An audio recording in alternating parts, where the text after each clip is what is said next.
This is page 7। इसमें hospital pharmacy और other miscellaneous चीज़ें लिखी हुई हैं। इसमें नीचे लिखा है हॉस्पिटल फार्मेसी के इन्वेंट्री कंट्रोल। इन्वेंट्री कंट्रोल में नीचे है ABC। ABC का मतलब है ऑलवेज बेटर कंट्रोल। ठीक है, सो यहाँ पे नीचे लिखा है A = 70%, B 20%, C 10%। इसका मतलब क्या है? 70% ए में ऐसी कैटेगरी है जो हाई वैल्यू होती है, जिसमें बहुत ज़्यादा बजट यूज होता है, लाइक इम्प्लांट्स वगैरह जो महंगे आते हैं बहुत। और B है 20%, जिसमें उसमें 20% बजट जाता है और वो मीडियम चीज़ें होती हैं, मीडियम वैल्यू चीज़ें। और लास्ट में 10% जो नॉर्मल चीज़ें हैं जो हॉस्पिटल में होनी चाहिए, इन्वेंट्री में होनी चाहिए, जैसे ग्लव्स वगैरह हो गया। ये लो वैल्यू है बट बल्क में ऑर्डर होता है इनका। So this is ABC, always better control. Then there is VD analysis, vital, essential, desirable. देखना पड़ता है कि क्या वाइटल है, क्या एसेंशियल और क्या डिजायरेबल है। Then there is EOQ, economic order quantity. OPD, मुझे उस टाइम पे OPD नहीं पता था। Can you believe OPD IPD क्या होता है? Then I have written there OPD in out patient department. So again this is very customised notes. Then यहाँ पे साइड में है बेड्स और फार्मासिस्ट। ये क्वेश्चन बहुत पूछा जाता था उस टाइम पे, अभी भी काफ़ी रिलेवेंट है, कभी भी पूछा जा सकता है कि कितने बेड के हॉस्पिटल्स में कितने फार्मासिस्ट की रिक्वायरमेंट होती है और कितने होने चाहिए ideally as per medical council of India. So beds है 50, तो 3 फार्मासिस्ट चाहिए। 100 बेड्स के लिए 5 फार्मासिस्ट चाहिए। 200 बेड के लिए 8 चाहिए। 300 के लिए 10 और 500 के लिए 15 फार्मासिस्ट। ठीक है, तो मैक्स लिमिट इज 15 यहाँ पे लिखा हुआ है इसके अकॉर्डिंग, और यहाँ पे 50 बेड्स मिनिमम रहेगा।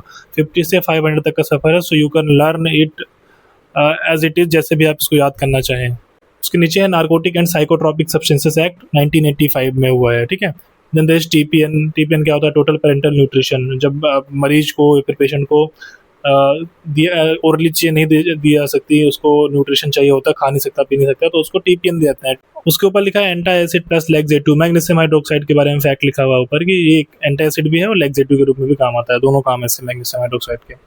सो note it down. Then isobars, isotopes, ये बेसिक चीज़ें हैं, पूछ दी जाती हैं, लोग कंफ्यूज जाते हैं। मोस्टली लोग को पता होगी आइसोबार्स, आइसोटोप्स क्या होते हैं। Isobar is different atomic number but same mass number, और इसी में आइसोटोप को कर देंगे तो उल्टा हो जाएगा, same atomic number and different atomic mass. Then there is radio pharmaceutics का थोड़ा सा पार्ट लिखा हुआ है। रेडिएशन को किसने डिस्कवर किया? ठीक है, तो that is Becquerel and Curie. Madam Curie के बारे में आप लोग जानते होंगे। सो बैक्यूरेल क्यूरी रेडिएशन के बारे में आएगा। तो then beta particles have negative charge on that. अब यहाँ पे है sodium rose bengal injection. It's a type of dye कहाँ यूज करते हैं? जब कुछ भी डायग्नोज करना होता है, लिवर वगैरह, आई वगैरह में कुछ प्रॉब्लम है, वहाँ पे कहाँ पे ऑब्स्ट्रक्शन आ रही है, so they inject this type of dyes. और अलग टाइप की भी डाइज आती हैं आजकल। So this was one of them. ठीक है, सो प्लास्टर ऑफ पेरिस लिखा हुआ है। Plaster of Paris is nothing but hydrated form of calcium sulphate. ठीक है, आयोडीन 131 जो उसका आइसोटोप है, that is use for hyperthyroidism, उसमें यूज किया है, उसका यूज करते हैं। Then there is gamma radiation, जिसमें लिखा है नो चार्ज। रेडिएशन स्टेलाइजेशन को ही कोल्ड स्टेलाइजेशन कहते हैं, ये भी एक फैक्ट है। कोल्ड स्टेलाइजेशन किसको बोलते हैं?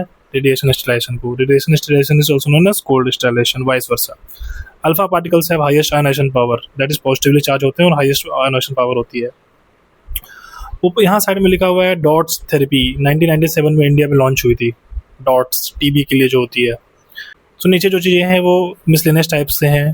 MIDI4 जैसे ड्रग इंटरेक्शन सॉफ्टवेयर चेक करने के लिए कौन सा ड्रग इंटरेक्ट करेगा कि तो क्या इम्पैक्ट पड़ेगा। Medline is also launch in 1971 and it is literature database of life sciences. EHR is electronic health record. तो ऐसे ऐसे फुल फॉर्म पूछे जाते हैं। BMI लिखा हुआ है। BMI is body mass index, बहुत लोगों को पता होगा। इसका फॉर्मूला होता है बॉडी वेट अपॉन हाइट। तो जो भी बॉडी वेट है और आपका हाइट है मीटर्स में, वो उसका कैलकुलेट करने के लिए यूज होता है, ओबेसिटी वगैरह। सो BMI is that only. So next page में है यहाँ पे clinical pharmacy. Clinical pharmacy is also part of hospital pharmacy, बोल सकते हैं इसको। क्लिनिकल फार्मेसी में प्रोविजंस होते हैं पेशेंट केयर के। सो यहाँ पे बहुत सारे फैक्ट्स लिखे हैं जो बहुत काम के हैं, इससे हमेशा क्वेश्चन बनते हैं। सो बेसल थर्मामीटर लिखा हुआ है ऊपर। So basal thermometer is for ovulation time estimation. ठीक है, ओव्यूलेशन के एस्टिमेशन के लिए बेसल थर्मामीटर यूज करते हैं। देर इज BFHI, ये फुल फॉर्म्स वगैरह बहुत इंपॉर्टेंट होते हैं, आ जाते हैं। बेबी फ्रेंडली हॉस्पिटल इनिशिएटिव को ही बोलते हैं BFHI। तो बेबी फ्रेंडली हॉस्पिटल इनिशिएटिव ये WHO और यूनिसेफ के द्वारा 1991 में लॉन्च हुआ था। Then there is PAP smear test. Cervical cancer के लिए PAP स्मेयर टेस्ट होता है, pap smear test. And then उससे related billings method is for family planning. Tuberculin syringe is 1 ml syringe. Okay, world TB day 24 March, these are miscellaneous facts जो कि पूछे जाते हैं। प्रोबेनिसिड एंड पेनिसिलिन, ये important चीज लिखी हुई है यहाँ पे। प्रोबेनिसिड और पेनिसिलिन क्या करते हैं, सिनर्जिस्टिक एक्शन देते हैं, और पेनिसिलिन का ये हाफ लाइफ बढ़ा देते हैं, सीरम कंसंट्रेशन बढ़ा देता है प्रोबेनिसिड के साथ अगर पेनिसिलिन दिया जाता है तो उनका फिल्ट्रेशन, इनका रिमूवल थोड़ा स्लो हो जाता है। हार्ट रेट क्या होता है बेबी का जब बर्थ से 3 मंथ तक की एज में, 110 to 160 बीट्स पर मिनट, ये रेंज होती है। ठीक है, नीचे लिखा है पॉइजनिंग, बहुत इंपॉर्टेंट टॉपिक है, पॉइजनिंग से पूछे जाते हैं, पॉइजनिंग और उसका एंटीडोट क्या होता है। हेपेरिन की पॉइजनिंग है तो प्रोटामीन सल्फेट देंगे। साइनाइड की पॉइजनिंग हो गई है तो सोडियम नाइट्राइट एंड सोडियम थाइसल्फेट दे सकते हैं। आयरन पॉइजनिंग है तो डिसफेरोक्सामिन देते हैं। कॉपर की पॉइजनिंग होगी तो डिपेनिस्लामिन देंगे, ये पूछा जाता है कॉपर की पॉइजनिंग, डिपेनिस्लामिन। आर्सेनिक पॉइजनिंग है, ये भी एक कॉमन क्वेश्चन आता है, तो ब्रिटिश एंटीलेसेट देते हैं, BAL, इसको डायमार्कापोल भी बोलते हैं। इसका डायमार्कापोल, इसका दूसरा नाम भी पूछते हैं कि इसका किसका दूसरा नाम है, सो ब्रिटिश एंटीलेसेट का दूसरा नाम है डायमार्कापोल। अल्कोलाइड पॉइजनिंग है तो टैनिन्स देंगे। ठीक है, सो एल्कोलाइड ग्लाइकोसाइड ये आप फार्माकोगनोसी में पढ़ते हो, ये उसी का पार्ट है, उसी से रिलेटेड है, वो पढ़ा होगा तो ये बहुत ईजी रहेगा समझना। एल्कोलाइड पॉइजनिंग में टैनिन्स देते हैं।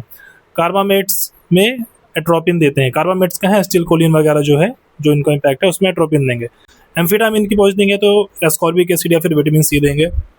एट्रोपिन की पॉइजनिंग है तो फाइजोस्टिगमिन देते हैं मोस्टली। और there is fomepizole, fomepizole is alcohol dehydrogenase inhibitor. Methanol poisoning और एथिलीन ग्लाइकोल पॉइजनिंग में फोमिपेजोल देंगे, क्यों, क्योंकि ये अल्कोहल डिहाइड्रोजिनेज इनहिबिटर है। एक यूनिवर्सल एंटीडोट भी लिखा हुआ है साइड में, universal antidote are zinc oxide या फिर magnesium oxide, tannic acid and charcoal. ये पूछा जाता है कि यूनिवर्सल एंटीडोट में क्या क्या आता है। यहाँ पे organophosphates poisons, organophosphate compound poisons, organophosphates में आते हैं ट्रोपिन वगैरह, पैलिडॉक्सिन वगैरह। तो इनका काम कैसे, ये कैसे काम करते हैं, पॉइजनिंग कैसे करते हैं, ये ब्लॉक कर देते हैं एसिटिलकोलिन एस्टरेज एंजाइम्स को। तो एसिटिलकोलिन एस्टरेज एंजाइम अगर ब्लॉक हो जाएगा, एसिटिलकोलिन एस्टरेज वही एंजाइम है जो एसिटिलकोलिन को ब्रेक डाउन करता है, तो अगर वो एंजाइम ही ब्लॉक हो गया है तो एसिटिलकोलिन का लेवल बढ़ जाएगा। उसको रोकने के लिए, उसको ब्लॉक करने के लिए, डीएक्टिवेट करने के लिए एसिटिलकोलिन एस्टरेज एंजाइम नहीं रहेगा, तो एसिटिलकोलिन का लेवल बढ़ जाएगा। एसिटिलकोलिन का लेवल बढ़ेगा तो इंक्रीज हो जाएंगे parasympathetic actions, rest and digest वाला सिस्टम होता है, डाइजेशन वाला सिस्टम बढ़ जाएगा, सो वहाँ पे वो पॉइजनिंग हो जाएगी। International programme on chemical safety that was released in 1980 and by WHO, International Labour Organization and UNEP। सबसे नीचे है vigilance programme in India, PVPI 2010 में इंडिया में इंट्रोड्यूस किया गया, उपसाला में स्वीडन में इसका हेडक्वार्टर है। एंड इस ICH हार्मोनाइजेशन से रिलेटेड जो गाइडलाइंस होती हैं। और नीचे है बेंजोडाइपिन्स, बेंजोडाइपिन्स का ऐसा वर्किंग लिखा हुआ है छोटा सा कि ये गाबा को बढ़ा देते हैं तो रिलैक्सेशन कॉज करता है। Then there is LASA, LASA बहुत कॉमन चीज़ है, इसको पता ही होना चाहिए हर फार्मासिस्ट को। LASA is nothing but look alike sound alike drugs. ये हर हॉस्पिटल में, हर इन्वेंट्री में लिखा होता है और वहाँ पे लिखा मेंशन करते हैं अलग से कि these are look alike sound alike medications. Like example लिख दिया है मैंने, ephedrine, epinephrine, vincristine, vinblastine, amantadine, loratadine. अब एमेंटाडिन लोराटिडिन बहुत सिमिलर लग रही है, but amantadine are use for parkinsonism and उसका दूसरा यूज है एंटीवायरल, इन्फ्लुएंजा में यूज होती है। And whereas loratadine is H1 antagonist। ठीक है, so this was page 6 and 7, I think 7 or 8।